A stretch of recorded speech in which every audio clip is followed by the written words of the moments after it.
সন্দেশখালী শান্ত হচ্ছে, দল ব্যবস্থা নিয়েছে, পুলিশ প্রশাসন ব্যবস্থা নিয়েছেন, সরকার বিরোধী কোনো বিক্ষোভ হয়নি, ব্যক্তি কেন্দ্রিক বিক্ষোভ ছিল।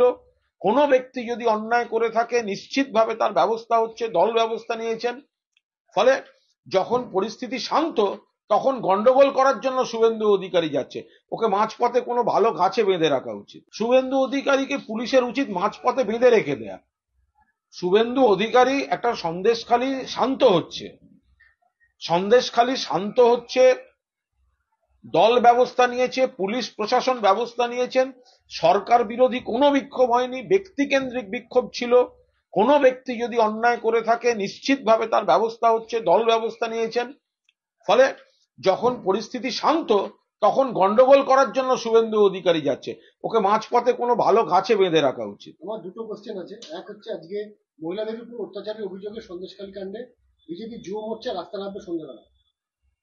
তাহলে তো ওদের মনে রাখা উচিত যে কেন্দ্রীয় সরকারের রিপোর্টে মহিলাদের জন্য সব থেকে নিরাপদ রাজ্য এবং শহর হচ্ছে বাংলা এবং কলকাতা, এবং সব থেকে কুৎসিত অত্যাচার হয় উত্তরপ্রদেশ, মধ্যপ্রদেশ এবং বিজেপি শাসিত রাজ্যগুলোতে। তো কেন্দ্রের এই রিপোর্টগুলো ভালো করে পড়ে নিক। যদি কোথাও কোনো বিচ্ছিন্ন ঘটনা হয়, সিপিএম এর এই নিয়ে কথা বলার কোনো রাইট নেই।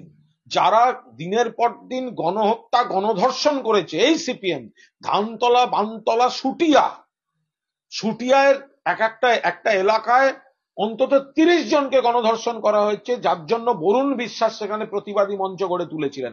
সিপিএম নেতারা এখন সাধু সাজছে, লজ্জা করে না? একটা গণধর্ষণের নেতাদের উত্তরসূরি আজকের এই সিপিএম এর কমরেডরা। বিজেপির তাদের আসারামজি বাপু থেকে রাম রহিম ধর্মের আখড়া খুলে রেখে সেখানে সমস্ত অশালীন কাজকর্ম, যৌন নিগ্রহের অভিযোগে অ্যারেস্ট হয়ে বসে আছে। এরা যেন কথা না বলে।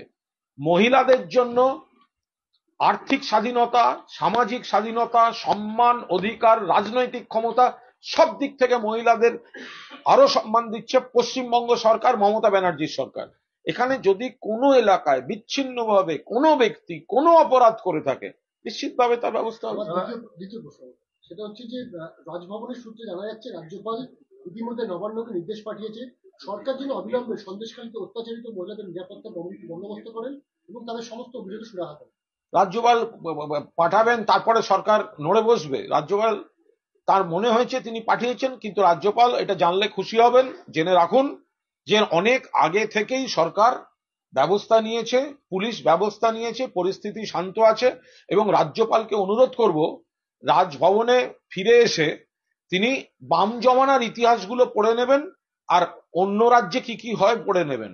যে এখানে কোনো ক্ষোভ থাকলেও সেই ক্ষোভের উপর ট্রিগার হ্যাপি পুলিশ গুলি চালায় না। জনতা কোনো কারণে উত্তেজিত হয়ে গেলেও তাদের লাঠি চালিয়ে, গুলি চালিয়ে, কাঁদানে গ্যাস চালিয়ে হয় না। এগুলো সিপিএম করেছে, দিনের পর দিন করেছে, মানুষ মেরেছে, গণতান্ত্রিক আন্দোলনে গুলি চালিয়েছে। এই জিনিস এখানে হয়নি। সন্দেশখালী শান্ত, তাই এই শকুনের রাজনীতি করা সিপিএম, বিজেপি, কংগ্রেসের দুঃখ হচ্ছে। রাজ্যপাল যেন এদের ফাঁদে একদম পা দেবেন না। রাজ্যপাল, আপনি এদের ফাঁদে খবরদার পা দেবেন না। একটা অন্য একটা প্রশ্ন করছি, সেটা হচ্ছে মালদা কিছুদিন আগে 10 বছরের একটি মেয়ে ধর্ষণ হয়, আজকে ক্লাস 8 এর একটি মেয়ে ধর্ষিত হয়েছেন। এই বারে বারে মালদায় বারে বারে এই বিষয়গুলো বলতে পারবো না। এগুলো সামাজিক ব্যাধি, সামাজিক অপরাধ, কুৎসিত অপরাধ। এগুলো আগের থেকে কমেছে। যাতে একটি ঘটনাও না ঘটে সেগুলো আমরা সবাই চাই। সমস্যা হচ্ছে এই যে এই সমাজে এর সঙ্গে রাজনীতি বা আইন শৃঙ্খলার কোনো সম্পর্ক নেই। এই বিকৃত ঘটনাগুলো ঘটলে এটা নিশ্চিতভাবে নিন্দনীয়, পুলিশ প্রশাসন দেখছে। আজকে বিজেপির তরফে অভিযোগ করা হচ্ছে সন্দেশখালীতে যারা বিজেপি করে তাদের বাড়িতে গতকাল রাত্রে সেখানকার থানার পুলিশ গিয়েছিল সঙ্গে দুষ্কৃতীদের নিয়ে, এবং বিজেপি কর্মীদের বাড়ি ভাঙচুর, মারধর করা হচ্ছে। মিথ্যা কথা বলছে, সম্পূর্ণ মিথ্যা কথা বলছে। ওখানে যথেষ্ট সংখ্যক মিডিয়ার বন্ধুরা রয়েছেন। সামান্য কেউ কান্নাকাটি করলে, বাইট দিলে সেগুলো সবকটা চ্যানেলে একসঙ্গে চলছে। ওখানে পুলিশ সামান্য অ্যানাউন্স করতে গেলে তার মুখের সামনে তার মাইকের থেকে বেশি সংখ্যক মিডিয়ার মাইক রয়েছে। সুতরাং যে একটা এখন হঠাৎ রাতের অন্ধকারে অমুক হয়েছে, এইসব গল্পগুলো যেন না বলে। আজকালকার দিনে প্রত্যেকের ফোনে ক্যামেরা পর্যন্ত রয়েছে, সুতরাং এইসব গল্প যেন আদৌ বাজারে ছাড়াবার চেষ্টা না করে, এগুলো বিশ্বাসযোগ্য হচ্ছে না। ওদের মনে রাখা উচিত যে কেন্দ্রীয় সরকারের রিপোর্টে মহিলাদের জন্য সব থেকে নিরাপদ রাজ্য এবং শহর হচ্ছে বাংলা এবং কলকাতা, এবং সব থেকে কুৎসিত অত্যাচার হয় উত্তরপ্রদেশ, মধ্যপ্রদেশ এবং বিজেপি শাসিত রাজ্যগুলোতে। তো কেন্দ্রের এই রিপোর্টগুলো ভালো করে পড়ে নিক। যদি কোথাও কোনো বিচ্ছিন্ন ঘটনা হয়, সিপিএম এর এই নিয়ে কথা বলার কোনো রাইট নেই। যারা দিনের পর দিন গণহত্যা গণধর্ষণ করেছে এই সিপিএম, ধানতলা, বানতলা, সুটিয়ার একটা এলাকায় অন্তত ৩০ জনকে গণধর্ষণ করা হয়েছে, যার জন্য বরুণ বিশ্বাস সেখানে প্রতিবাদী মঞ্চ গড়ে তুলেছিলেন। সিপিএম নেতারা এখন সাধু সাজছে, লজ্জা করে না? একটা গণধর্ষণের নেতাদের উত্তরসূরি আজকের এই সিপিএম এর কমরেডরা। বিজেপির তাদের আসারামজি বাপু থেকে রাম রহিম ধর্মের আখড়া খুলে রেখে সেখানে সমস্ত অশালীন কাজকর্ম, যৌন নিগ্রহের অভিযোগে অ্যারেস্ট হয়ে বসে আছে। এরা যেন কথা না বলে। মহিলাদের জন্য আর্থিক স্বাধীনতা, সামাজিক স্বাধীনতা, সম্মান, অধিকার, রাজনৈতিক ক্ষমতা, সব দিক থেকে মহিলাদের আরো সম্মান দিচ্ছে পশ্চিমবঙ্গ সরকার, মমতা ব্যানার্জির সরকার। এখানে যদি কোনো এলাকায় বিচ্ছিন্নভাবে কোনো ব্যক্তি কোনো অপরাধ করে থাকে, নিশ্চিতভাবে তার ব্যবস্থা হবে। দ্বিতীয় প্রশ্ন সেটা হচ্ছে যে রাজভবনের সূত্রে জানা যাচ্ছে রাজ্যপাল ইতিমধ্যে নবান্নকে নির্দেশ পাঠিয়েছে সরকার যেন অবিলম্বে সন্দেশখালীতে অত্যাচারিত মহিলাদের নিরাপত্তা বন্দোবস্ত করেন এবং তাদের সমস্ত অভিযোগে সুরাহা করেন।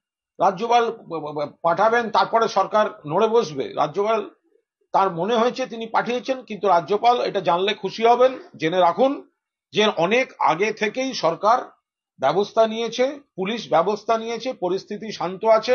এবং রাজ্যপালকে অনুরোধ করব, রাজভবনে ফিরে এসে তিনি বাম জমানার ইতিহাসগুলো পড়ে নেবেন, আর অন্য রাজ্যে কি কি হয় পড়ে নেবেন। যে এখানে কোনো ক্ষোভ থাকলেও সেই ক্ষোভের উপর ট্রিগার হ্যাপি পুলিশ গুলি চালায় না। জনতা কোনো কারণে উত্তেজিত হয়ে গেলেও তাদের লাঠি চালিয়ে, গুলি চালিয়ে, কাঁদানে গ্যাস চালিয়ে হয় না। এগুলো সিপিএম করেছে, দিনের পর দিন করেছে, মানুষ মেরেছে, গণতান্ত্রিক আন্দোলনে গুলি চালিয়েছে। এই জিনিস এখানে হয়নি। সন্দেশখালী শান্ত, তাই এই শকুনের রাজনীতি করা সিপিএম, বিজেপি, কংগ্রেসের দুঃখ হচ্ছে। রাজ্যপাল যেন এদের ফাঁদে একদম পা দেবেন না। রাজ্যপাল, আপনি এদের ফাঁদে খবরদার পা দেবেন না। একটা অন্য একটা প্রশ্ন করছি, সেটা হচ্ছে মালদা। কিছুদিন আগে 10 বছরের একটি মেয়ে ধর্ষণ হয়, আজকে ক্লাস 8 একটি মেয়ে ধর্ষিতা হয়েছেন। এই বারে বারে মালদায় বারে বারে এই বিষয়গুলো বলতে পারবো না। এগুলো সামাজিক ব্যাধি, সামাজিক অপরাধ, কুৎসিত অপরাধ। এগুলো আগের থেকে কমেছে। যাতে একটি ঘটনাও না ঘটে সেগুলো আমরা সবাই চাই। সমস্যা হচ্ছে এই যে এই সমাজে এর সঙ্গে রাজনীতি বা আইন শৃঙ্খলার কোনো সম্পর্ক নেই। এই বিকৃত ঘটনাগুলো ঘটলে এটা নিশ্চিতভাবে নিন্দনীয়। পুলিশ প্রশাসন দেখছে।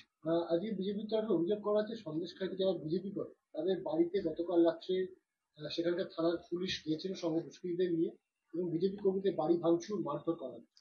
মিথ্যা কথা বলছে, সম্পূর্ণ মিথ্যা কথা বলছে। ওখানে যথেষ্ট সংখ্যক মিডিয়ার বন্ধুরা রয়েছেন। সামান্য কেউ কান্নাকাটি করলে, বাইট দিলে, সেগুলো সবকটা চ্যানেলে একসঙ্গে চলছে। ওখানে পুলিশ সামান্য অ্যানাউন্স করতে গেলে তার মুখের সামনে তার মাইকের থেকে বেশি সংখ্যক মিডিয়ার মাইক রয়েছে। তো সুতরাং যে একটা এখন হঠাৎ রাতের অন্ধকারে অমুক হয়েছে, এইসব গল্পগুলো যেন না বলে। আজকালকার দিনে প্রত্যেকের ফোনে ক্যামেরা পর্যন্ত রয়েছে। সুতরাং এইসব গল্প যেন আদৌ বাজারে ছাড়াবার চেষ্টা না করে, এগুলো বিশ্বাসযোগ্য হচ্ছে না।